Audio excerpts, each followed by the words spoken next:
Kamu harus kuat. Kini mereka sudah sampai di rumah sakit. Ferry dengan wajah yang sudah dipenuhi air mata membantu suster mendorong Brankar untuk membawa Aurel ke ruang IGD. Maaf, Mas tunggu di luar saja. Kami akan tangani pasien. Suster menjaga Ferry yang akan ikut masuk. Lakukan yang terbaik, Sus, pinta Ferry dengan raut wajah meringis dan memohon. Tentu, Pak. Silahkan tunggu saja.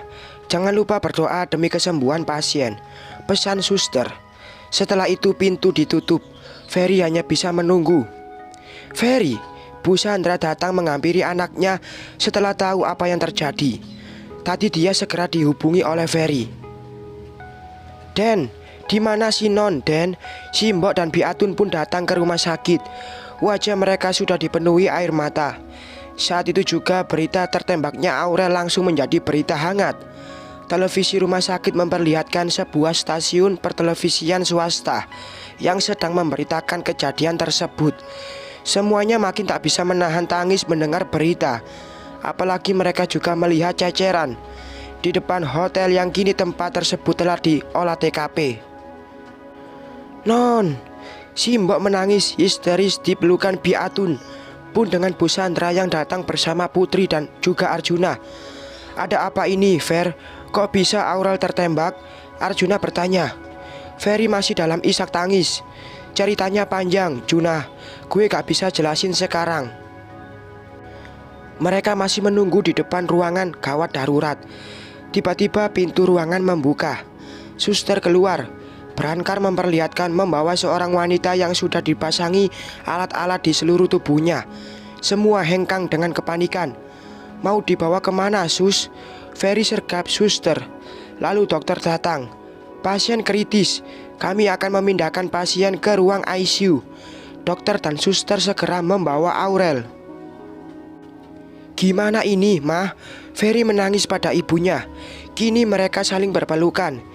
Kita berdoa supaya Aurel cepat sadar dan sembuh ya, Fer. Bu Sandra menangis. Putri dan Arjuna pun merasakan hal yang sama. Non, sadar, Non. Si Mbok histeris. Mereka semua mengekor di bed yang membawa Aurel ke arah ruang intensive care unit atau ICU. Semuanya kembali menunggu kabar dari dokter. Kini Aurel ditangani lebih lanjut. Semua alat-alat telah terpasang untuk kesembuhan Aurel. Peluru telah dikeluarkan. Untung saja peluru tersebut tidak mengenai jantung Aurel. Dokter keluar. Semua orang menyerbu kedatangan dokter. Dok, bagaimana keadaan kekasih saya? Bagaimana keadaan si Non, dokter? Dokter menelan saliva sebelum menjawab. Raut wajahnya sudah tak enak, tapi ia harus bicara yang sebenarnya. Maaf, pasien saat ini dalam keadaan koma. Dek, semuanya kaget. Mereka tak mampu berkata apa-apa lagi. Kini hanya ada tangis haru tiada henti. Kok bisa sampai koma, dokter? Ferry dengan isak tangis memaksakan pita suaranya untuk bersuara. Padahal sudah sejak lama tenggorokannya tercekak hebat. Peluru menembak hampir ke bagian jantung pasien. Mungkin karena hal tersebut, pasien kekurangan oksigen untuk tersalurkan ke bagian otak. Tadi juga pasien sempat kehilangan detak jantung beberapa detik. Pasien kejang-kejang juga. Hingga akhirnya kami berhasil mengembalikan detak jantungnya kembali dengan bantuan alat. Tapi sayang, pasien sekarang koma dalam batas waktu yang tak bisa kami tentukan. Kami harap dalam waktu kurang dari 1 bulan pasien bisa segera sadar. Dek. Semua orang mengalami cekakan hebat di tenggorokan mereka. Syok berat, itulah yang sedang mereka alami. Ferry menangis. Ia memeluk ibunya dengan erat. Pun dengan si Mbok dan yang lain. Semuanya dalam keadaan duka. Suasana dan kondisi membuat mereka terpukul. Saya permisi. Boleh masuk, tapi 1 orang saja. Itu pun tidak boleh lama-lama. Dokter pamit dan berpesan. Suasana hening dibalut luka. Hanya ada tangisan yang menemani sudut luar ruang ICU. Dan ternyata Aurel memang dalam keadaan koma. Kejang-kejang yang dialami Aurel sebelumnya mengakibatkan ia kehilangan kesadaran dan kini dia harus mengalami masa koma dalam kurun waktu yang tak bisa ditentukan. Puff Fairy. Fer, kamu bilang kamu gak akan pergi dari aku. Kamu bilang kamu akan jadi tempat ternyaman untukku. Kenapa kamu tak ada di sini, Fer? Aku melihat Aurel sedang diam sendiri di atas sebuah batu besar. Kenapa dia bilang aku tak ada? Aku jelas ada di sini. Rel, aku memanggilnya. Ia menoleh. Ferry, Aurel menyapaku balik sambil tersenyum. Sini, aku memintanya berdiri untuk menghampiriku. Ia memakai gaun putih, juga di kepalanya melekat sebuah hiasan bandu terbuat dari bunga-bunga yang indah. Sini, Rel, pintaku lagi. Aurel berdiri. Ia hendak berjalan ke arahku, namun ia malah terkulai. Aurel, aku kaget. Dan ternyata itu tadi hanya sebuah mimpi. Saat ini aku sedang berada di rumah sakit. Setiap malam aku tidur di luar sini menemani Aurel. Dia belum juga bangun. Ini sudah 1 minggu, dan seharusnya minggu depan kami menikah. Aku hengkang perlahan dari kursi, berniat masuk ke dalam ruang ICU karena aku tak bisa tidur di dalamnya. Setelah memakai pakaian khusus, aku masuk ke dalam. Ku dekati tubuh mungil berwajah cantik yang terbaring lemah tak berdaya itu. Wajahnya meskipun sedang tidur tetap saja cantik. Dan kini aku terkekeh. Aku kangen diomelin dan dengar cerososan kamu, Rel. Meskipun sulit, nafas ini terus ku atur. Entah mengapa batin ini terus merasa bersalah. Dia, wanita yang baru saja tahu bagaimana perasaanku sebenarnya, kini malah terbaring kaku. Rel, ku elus kepala yang menumbuhkan mahkota ratusan juta rambut hitam dicat warna agak oranye. Dia cantik sekali. Tes, air mataku menetes tepat di bahunya. Kupikir tadi sungguhan. Dia sudah bicara sambil mengenakan gaun putih. Ternyata tadi hanya mimpi. Kenapa ini bisa terjadi? Kenapa Aurel bisa terkena bencana seperti ini? Kenapa bukan aku saja yang ada di posisi dia? Batinku tak henti bergemuruh kesal dan kecewa. Andai aku tak meninggalkannya, mungkin hal ini tak akan terjadi.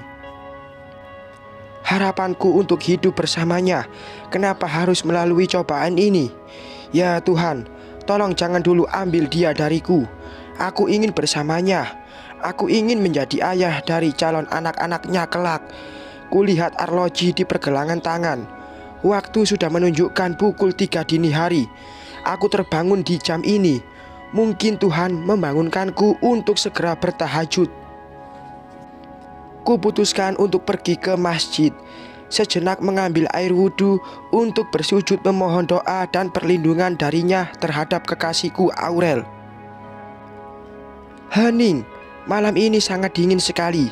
Sajadah telah tergelar dan aku hanya perlu duduk saja untuk segera melaksanakan sholat sunnah tahajud.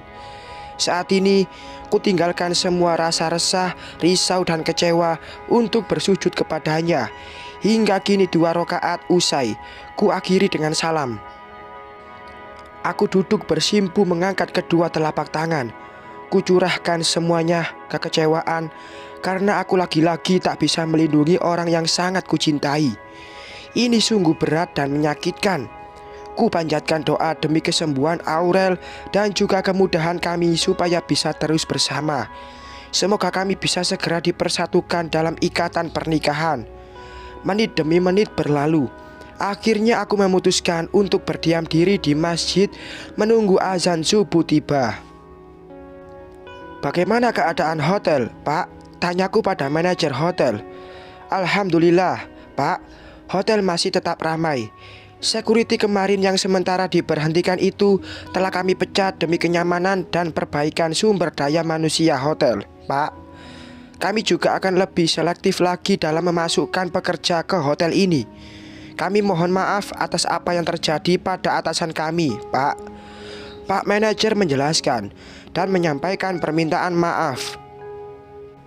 Ini semua tanggung jawab kita bersama, Pak.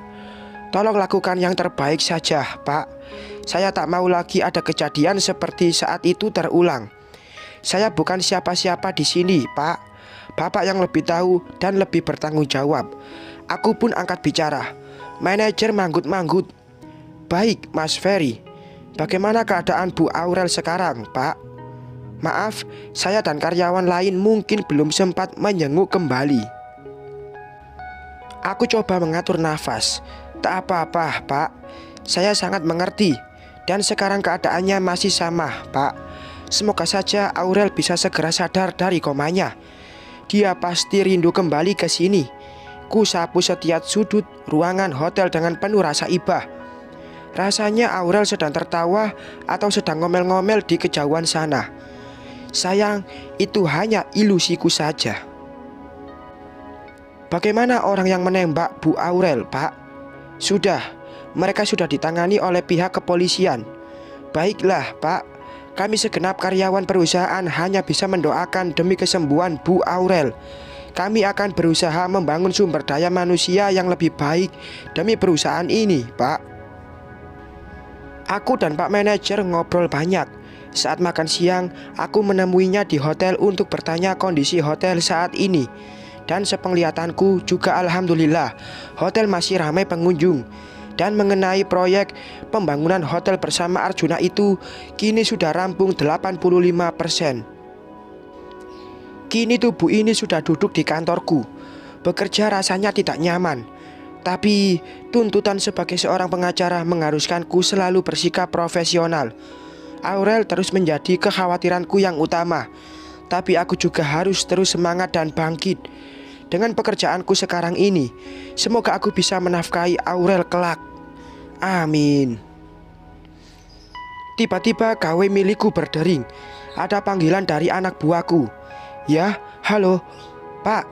Kami menemukan identitas baru dari kasus penembakan Bu Aurel oleh anak buah seorang pengusaha di Thailand itu. Ada apa? Tanyaku. Ternyata kami menemukan jejak mengenai anak Bu Windy. Anaknya yang bernama Asila ada dalam jeratan orang yang sama. Kami mendapatkan informasi anak yang bernama Asila itu ada di tangan suami Bu Maya. Apa yang harus kami lakukan, Pak? Jadi suami Mbak Maya itu adalah orang yang sama yang menyekap anak Tante Windy, keponakanku. Baiklah, kalian bawa wanita itu. Aku menjelaskan bagaimana cara mereka masuk ke tempat seperti itu. Dan mereka menuruti. Aku masih tetap mencari keberadaan Asila sesuai permintaan Aurel.